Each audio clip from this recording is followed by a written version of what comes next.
지금 유럽에서는 어, 어, 거의 우크라이나 전쟁이 끝나면은 러시아가 폴란드를 공격할 것이다. 77%가 폴란드를 공격한 전쟁이 일어난다. 그렇게 보고 모든 나라들이 다 전쟁 준비를 하고 있는 거예요.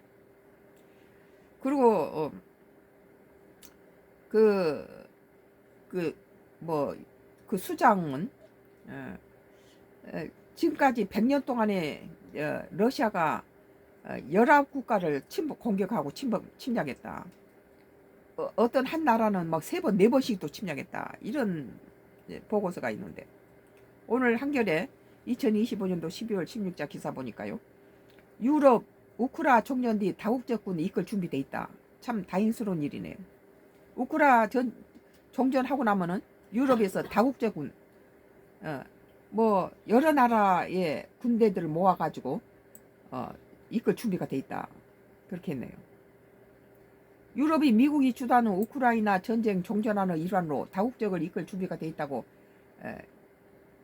됐다. 우크라이나가 요구하는 강력한 안전보장에 대한 밑그림을 제시한 것이다.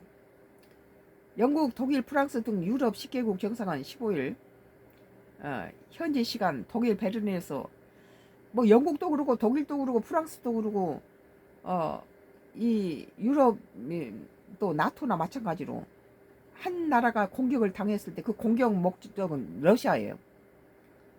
독일 베를린에서 우르줄라 폰데어라이엔 유럽연합 집행위원장, 블로드미르 젤렌스키 우크라이나 대통령, 스위프 위코프 미국 특사 및 도널드 트럼프 미국 대통령의 맞사인 제러드 큐스너와 회동 뒤 성명을 내어 미국과 유럽 지도자들은 전쟁 종식 합의의 맥락에서 우크라이나의 강력한 안전보장과 경제회복 지원 조치를 제공하기 위해 협력하기로 약속했다고 밝혔다.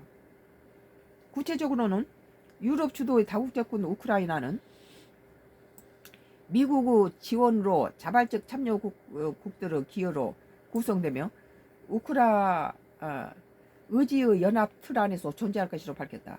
또 다국적군은 우크라이나군의 재건을 지원하고 우크라이나의 제공권을 확보하며 우크라이나 내부 작전을 포함해 보다 안전한 해상을 구축하는 데 기여한다고 규정했다. 이 제안은 백악관의 지지를 받고 있는 새로운 안전보장 패키지의 일부라고 가디언은 전했다. 잘한 거라고 생각해요. 이것은 우크라이나 같은 피해국이 다 각자 위험 부담을 안고 있기 때문에 나토라든지 유럽연합은 러시아에 대해서 굉장히 긴장하고 많은 방산 뭐 이런 것들을 주문하고 있죠. 지금 유럽 국가들은 성명에서 우크라이나가 영토를 방어할 수 있도록 평시 수준인 80만 명을 유지하는데 서방의 지원을 받을 것이며 미국 주도의 휴전 감시 및 검증 메커니즘 등을 통해 향후 공격 가능성에 대한 조기 경보가 제공된다고 밝혔다. 이 메커니즘은 휴전 위반 사항도 파악하고 대응하게 된다고 설명했다. 우크라이나가 요구했던 법적 구속력에 대한 약속도 담았다. 유럽 국가들은 그러니까 미국이 혼자서 감당하는 것보다 유럽 연합이 다 함께 러시아에 관한 대응책으로서 이렇게 같이 힘을 모은다는 건 우크라이나에도 힘이 되고 여기에 들어있는 뭐 프랑스나 영국이나 독일 다 러시아에 대해서 두려워해요. 이 메커니즘의 휴전 위반 사항도 파악하고 대응하게 된다고 설명했다. 우크라이나가 요구했던 법적 구속력에 대한 약속도 담았다. 우크라이나는 계속 뭐 러시아가 요구한 걸 땅을 주겠는데 그 대신 우리가 러시아로부터 러시아가 나토에 가입하지 마라 하는 그 내용을 분석해 보면은 다시 우크라이나를 공격하겠다는 소리거든요. 공격할 의지가 없다면은 뭐 우크라이나가 나토에 가입을 하든 말든 상관없는데 다음에 우크라이나를 또 러시아가 공격하려면 나토가 가만히 두지 않을 거다. 다 벌떼치로 몰려와서 러시아를 칠 것이다. 그러니까 나토에 나토에 가입하지 마라 이런 거 아니에요. 제 첫 번째 문가 러시아가 요구한 것은 우크라이나가 나토에 가입하지 말라는 거예요. 나토는 한 국가가 공격을 당하면 자기가 당한 거나 마찬가지로 벌떼들은 다 몰려든다는 거예요. 거기에 가입하지 말라는 것은 다시 우크라이나를 공격하겠다는 소리거든 그건. 그러니까 유럽 국가들이 우크라이나 영토를 방어할 수 있도록 평소 수준 80만 명을 유지하고 이것은 미국과 모두 유럽 여러 나라들이 우크라이나를 위해서 이렇게 하겠다. 우크라이나가 요구했던 법적 구속력에 대한 약속도 담았다. 유럽 국가들은 향후 무력 침공 시 평화와 안보 회복을 위한 조치를 취하겠다는 법적으로 구속력 있는 약속으로 국가 절차에 따라 이행해야 된다고 제안했다. 또한 우크라이나 유럽연합 가입에 대한 강력히 지지도 밝혔다. 우크라이나가 거부하고 있는 영토 양보에 대해서는 국경은 무력으로 변경돼서는 안 된다며 영토에 대한 결정은 강력한 안전보장이 실질적으로 확보된 우크라이나 국민이 정할 문제라고 덧붙였다. 독일, 핀란드, 프랑스, 스웨덴, 덴마크, 이탈리아, 네덜란드, 노르웨이, 폴란드, 영국 정상과 유럽연합 집행위원장이 성명에 참여했다.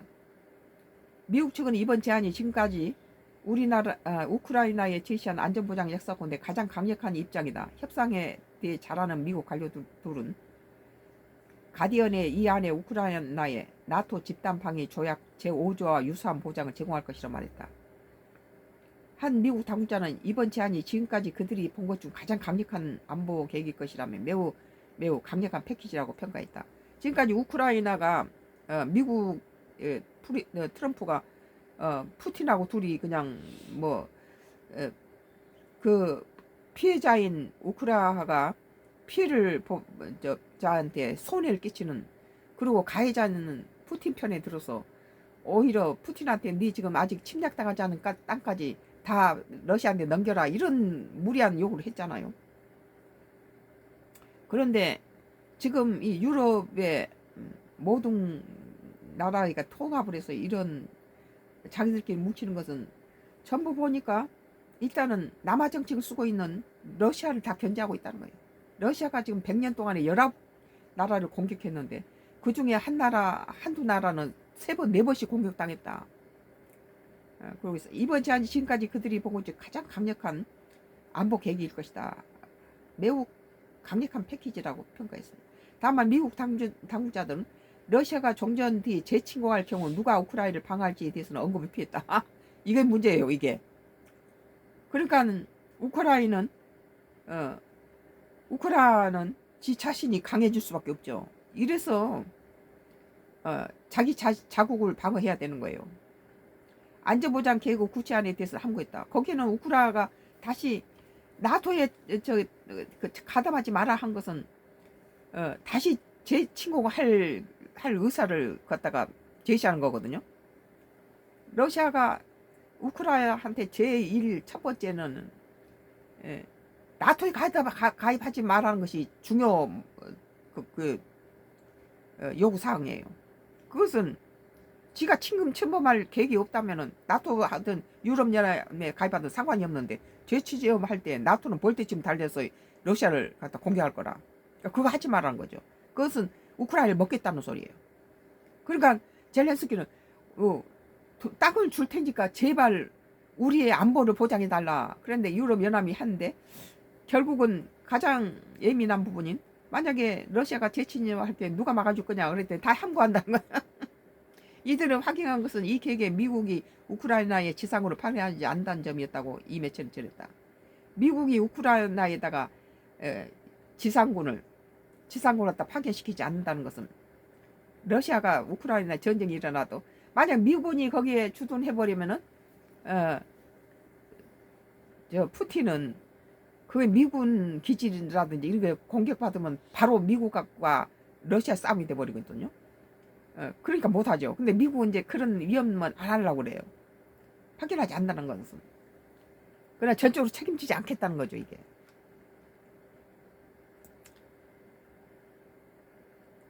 서방과 우크라이나 사이 이견은 조금씩 좁혀지는 모양새지만 러시아의 벽을 넘을 수 있을지는 미지수다. 러시아는 현재 미국과 우크라이나, 유럽 간 논의하고 있는 종전안에 대해 원론적인 입장 외에는 밝히지 않고 있다. 게다가 휴전 감시를 위한 외국군은 우크라이나 주둔을 거부한 상태다. 그건 뭐예요? 우크라이나에게 나토도 하지 말라라고 우크라이나 외국군이 주둔한 거 싫어한다는 그건 공격하겠다는 소리죠.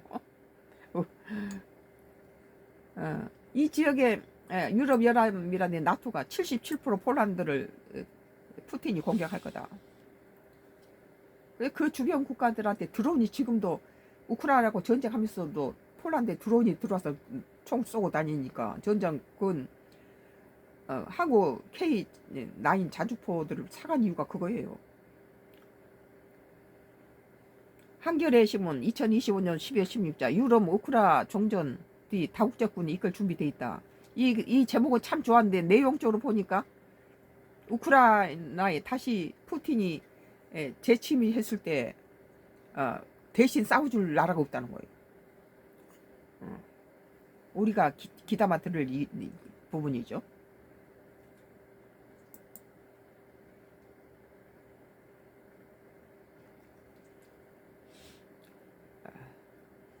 뭐